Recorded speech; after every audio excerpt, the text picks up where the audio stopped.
ઓમ શાંતિ 18 October 2025 સાર છે મીઠા બાળકો આત્મ અભિમાની બની બેસો અંદર ઘૂંટતા રહો હું આત્મા છું દેહી અભિમાની બનો સાચો ચાર્ટ રાખો તો સમજદાર બનતા જશો ખૂબ ફાયદો થશે પ્રશ્ન છે બેહદના નાટકને સમજાવવાવાળા બાળકો ક્યાં એક બોલ અર્થાત નિયમને સારી રીતે સમજે છે?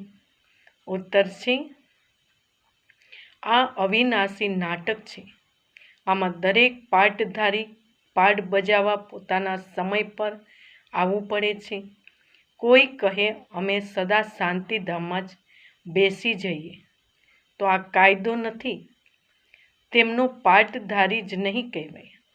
આ બેહદીની વાતો છે. બેહદના બાપ જ તમને સંભળાવે છે. ઓમ શાંતિ.